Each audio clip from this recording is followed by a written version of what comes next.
E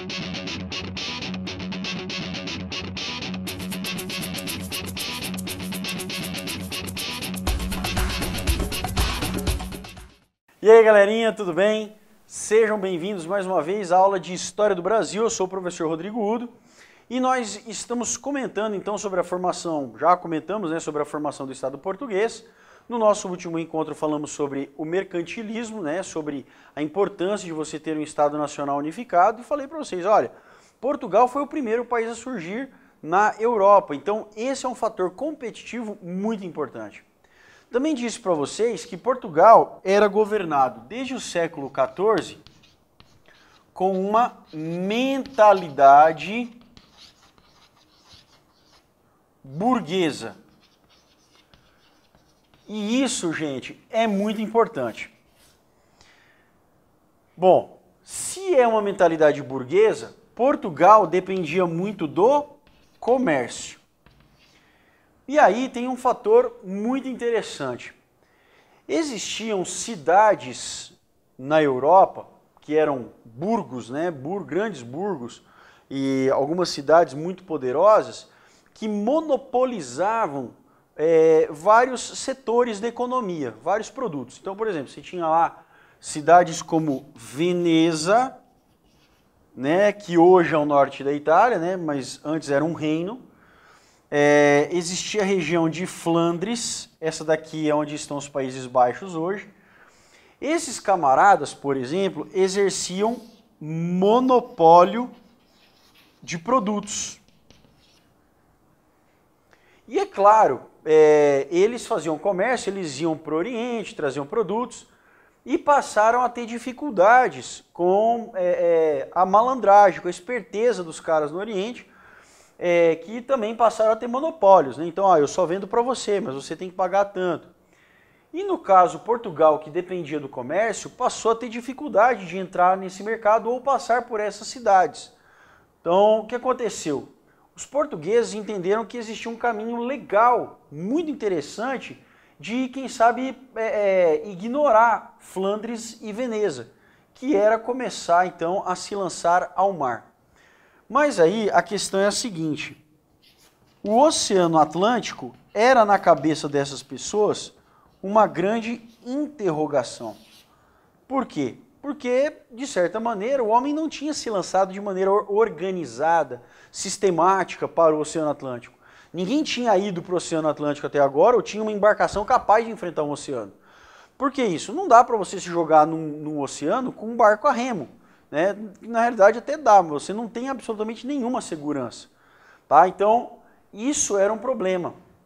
Então, os portugueses começaram aos poucos a fazer navios que permitissem eles navegarem, por exemplo, até a Escandinávia. E aí, paulatinamente, aos poucos, vai acontecendo o que nós chamamos de expansão marítima. Bom, então, os primeiros lugares para onde os portugueses mandaram seus navios foi para a Escandinávia, tá? Foram para os países escandinavos. E aí eles começaram a se sentir mais seguros disso. Lembra sempre que Portugal leva uma grande vantagem aqui, por quê? Porque ele se tornou um país primeiro. Né? Tem professores de história, por exemplo, por aí que falam assim, Portugal saiu na frente porque tinha uma posição geográfica favorável. Gente, então por que o Brasil não fez expansão marítima? Os índios fizeram. Tem um litoral imenso. Por que a Inglaterra não fez a expansão marítima? Porque ela é uma ilha. Né? Então, por que a Dinamarca não fez? Né? Porque a Dinamarca está praticamente, toda ela está rodeada de mar. Então, essa explicação, a posição geográfica é favorável, ela é ruim. Tá? Ela não justifica. Tem muitos países no mundo, muitos lugares no mundo que tem uma posição geográfica favorável. Isso não resolve. Outra coisa, muitos professores falam da escola de Sagres. Porque Portugal tinha uma escola que ensinava. Gente, isso é mentira. Se você for a Portugal e conversar com um professor de história e falar, me mostra a escola de Sagres, o cara vai rir na sua cara. Por quê? Porque não existe escola de Sagres. Não existe. Tá? Ninguém mais defende isso. Não dá para defender a escola de Sagres. Isso é uma mera ideia. O que é importante a gente entender é o seguinte: Portugal era um país cosmopolita, ou seja, ele se relacionava com vários outros povos e ele começou a fazer essa expansão marítima para a Escandinávia. Além disso, tinha um país centralizado, então tinha dinheiro e tinha vontade de ter conhecimento, tinha relação com outros povos para ter conhecimento. E tudo isso favoreceu a expansão marítima, tá bom? Outra coisa muito importante, a expansão marítima custa dinheiro, tá? Ela é cara, ela não é barata. Vou explicar para vocês. Um navio custava o que hoje gira em torno de 4 milhões de reais. Um navio. Um navio custava aproximadamente o que hoje a gente pode contar aí de 4 milhões de reais. Aí pensa comigo, que burguês vai ter esse dinheiro para comprar um navio? Ah, professor, tem que ser um cara muito rico mesmo, né? Não basta isso. Imagina o seguinte, que você tem esses 4 milhões para dar num navio. Aí, o que acontece? Você tem muitos receios, porque você vai comprar esse navio e vai botar ele no oceano. Mas quem é que vai pilotar? O piloto desse navio já foi para o oceano? Não, é uma experiência. A gente nunca foi para o oceano, vai ser a primeira vez. Ah, então você não conhece. Não. E pode naufragar? Pode, porque nós não conhecemos o oceano, não sabemos o que vai acontecer. E quem mais vai dentro desse navio? Ah, quem estiver disposto a morrer pela causa, porque a gente pode enfrentar tempestades, podemos bater num barranco e morrer todo mundo. Então, era 4 milhões, né, de reais, vamos supor, colocados num navio, sem a segurança do retorno financeiro. Então, era realmente muito arriscado, a expansão marítima era um grande desafio. Por isso, os portugueses começaram, então, a ir para regiões que eram realmente mais acessíveis, né? Eles conheciam melhor o território, por isso ir primeiro para a Escandinávia. Bom, mas os portugueses descobriram um outro argumento para estimular ainda mais a saída para o oceano. Qual foi esse argumento? Esse argumento foi o seguinte: a Guerra Santa. Ué, professor, mas as cruzadas já tinham acabado, né? Ninguém estava nessa pegada de Guerra Santa mais. Porém, no norte da África existiam muitos islâmicos, até no sul da Espanha já ainda tinha. E os portugueses falaram assim, bom, esses caras, os islâmicos, gostam de conquistar. E eles estão muito perto do nosso território. Então pode ser que esses camaradas queiram daqui a pouco invadir o nosso território de novo. Precisamos conquistar o norte da África. E para chegar no norte da África, só de navio. Beleza? Então esse estímulo, esse argumento religioso veio a se combinar com o interesse econômico, tá? Poxa, vamos explorar novas regiões. E aí o que acontece? Em 1415 ocorre a tomada de Ceuta, no norte da África. Então, a tomada de Ceuta em 1415 é um marco na história portuguesa, justamente porque ele mostra que Portugal estava avançando, né, definitivamente indo para um território relativamente novo, né, tomando territórios na África e aí constituindo colônias. Daí para frente, gente, não parou mais, virou um frenesi. Só que aí os portugueses tiveram um problema. E eu quero de novo fazer com vocês aqui um mapa da África aqui, né? A gente faz um mapinha sempre cubista. Sempre muito, muito, muito feio. O mapa, né?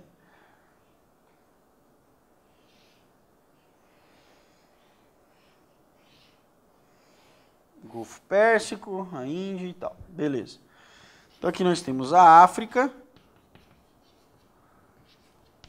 a Ásia, e aqui em cima, vamos botar bem pertinho aqui, né?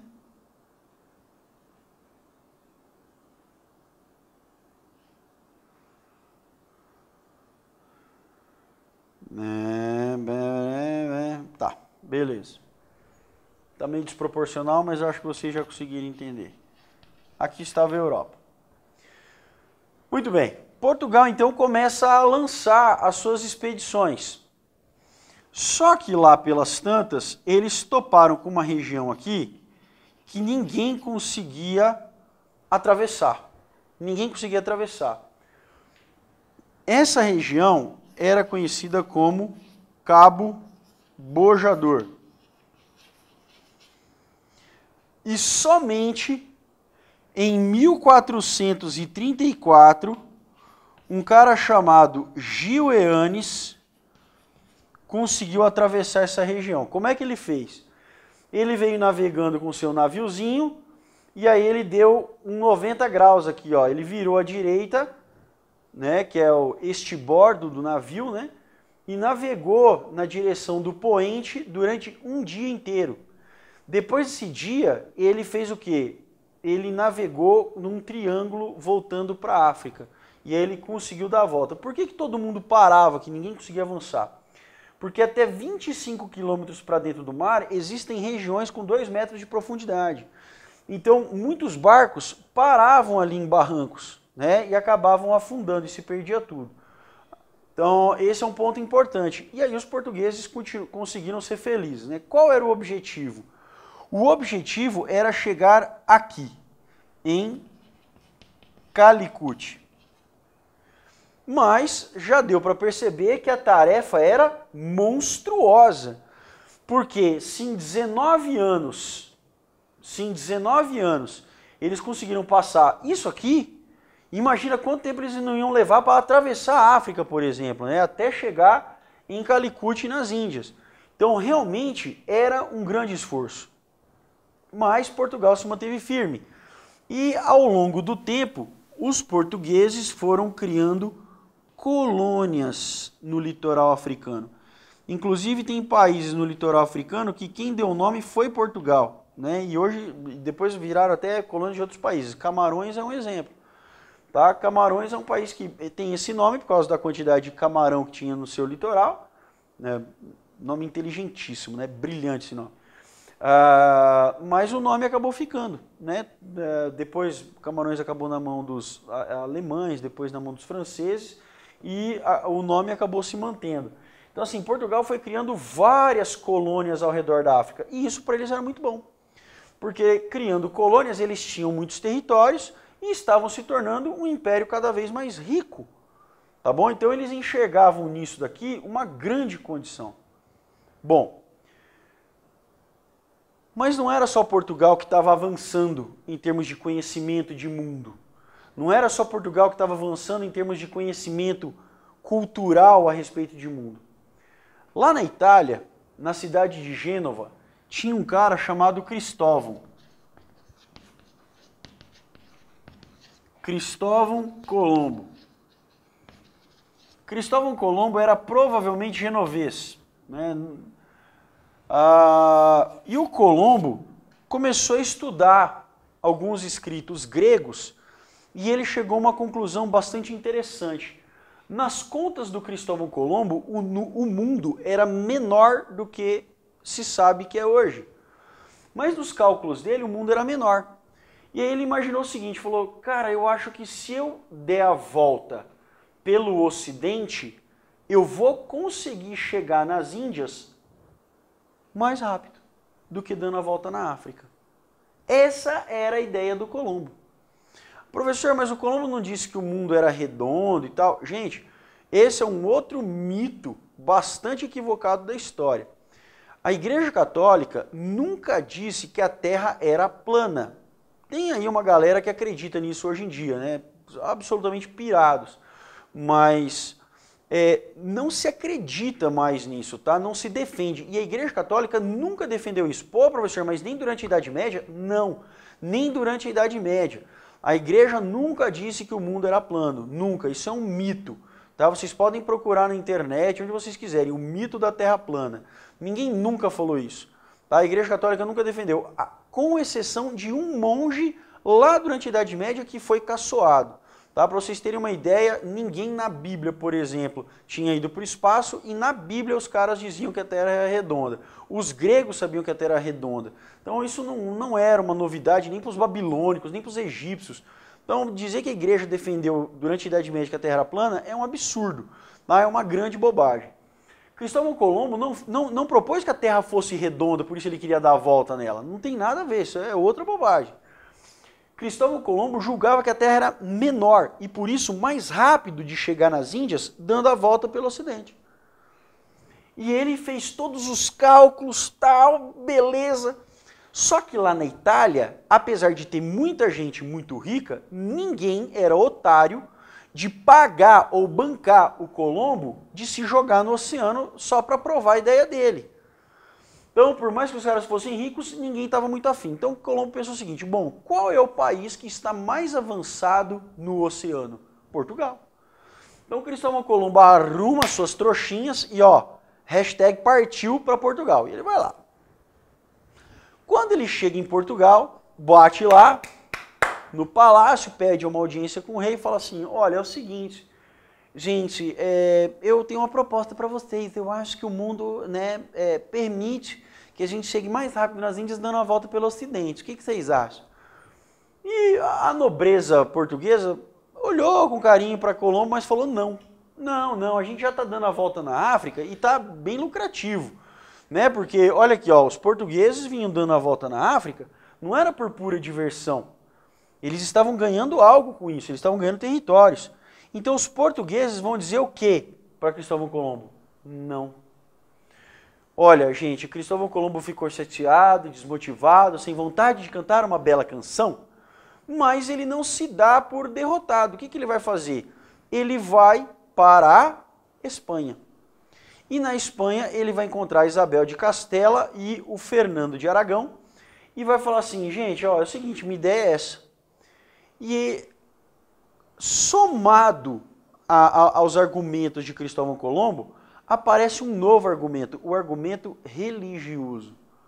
Vamos chegar mais rápido nas Índias e levar o catolicismo para as pessoas. Com esse argumento religioso, coloca-se a cereja em cima do bolo. E está preparada a ideia, está preparado o cenário para que a Espanha mande então Cristóvão Colombo para uma expedição ultramarina. Olha que interessante, né, gente? Se Portugal tivesse patrocinado o Cristóvão Colombo, a América toda, pelo menos do México para baixo, falaria português, né? E teria servido de colônia para Portugal. Mas não foi o que aconteceu. A Espanha patrocinou Cristóvão Colombo e em 1492, o que aconteceu?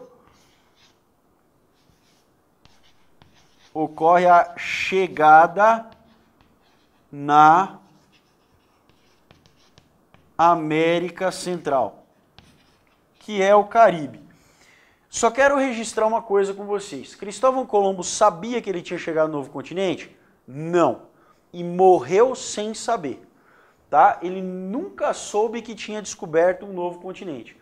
Quem foi que falou que isso aqui era um novo continente? Daqui a pouco eu falo para vocês. Então, ocorreu a chegada na América.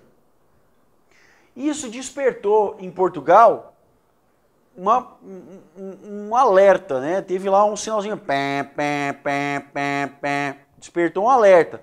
Opa, pera aí, os espanhóis também estão se lançando ao mundo. É interessante isso, porque não tinha Zap Zap, não tinha internet, não tinha nada disso, e os portugueses ficaram sabendo da descoberta de Colombo.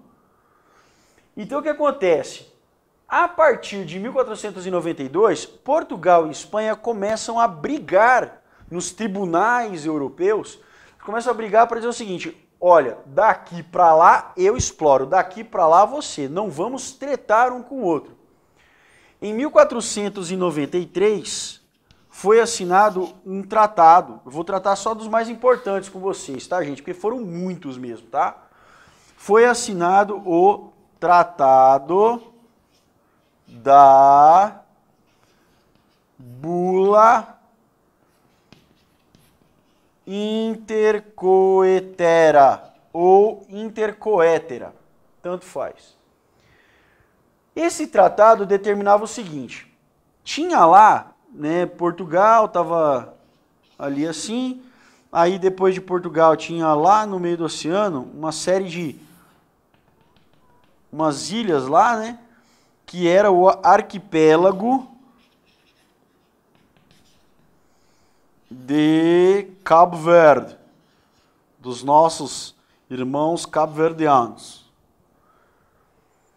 Então, a conta era a seguinte: contadas 100 léguas a partir do arquipélago de Cabo Verde, 100 léguas,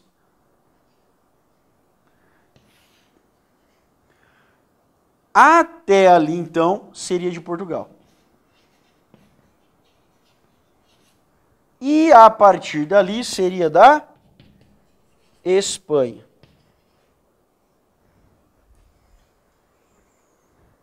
Mas Portugal não gostou disso. Não gostou, achou que foi pouco. E aqui a gente pode suspeitar que Portugal soubesse que tinha uma terra boa para ele aqui. Podemos suspeitar por quê? Porque nessa medida de 100 léguas, Portugal ficava com o equivalente, né, de um pedacinho do que hoje é o Nordeste brasileiro. Muito pequeno mesmo. Então, eles vão continuar duelando. E em 1494 vão surgir vários tratados, mas o principal deles acontece no final do ano. É o Tratado de Tordesilhas. O que definiu o Tratado de Tordesilhas? Então vamos lá.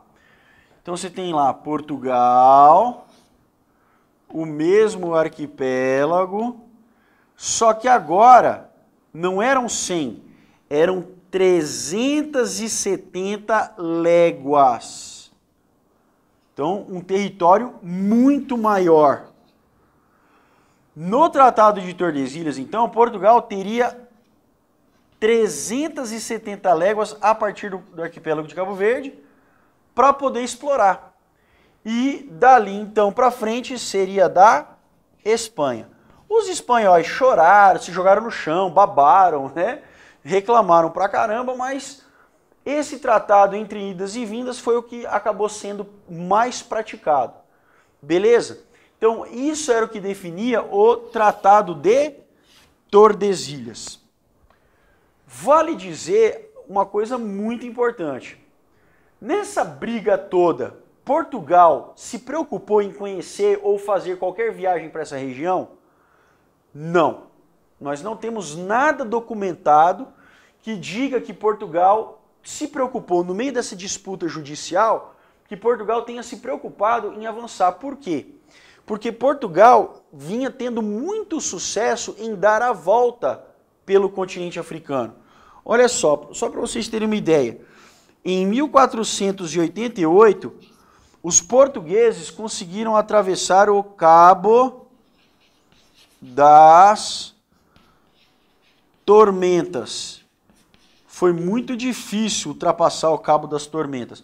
Tanto que quando eles conseguiram, virou Cabo da Boa Esperança.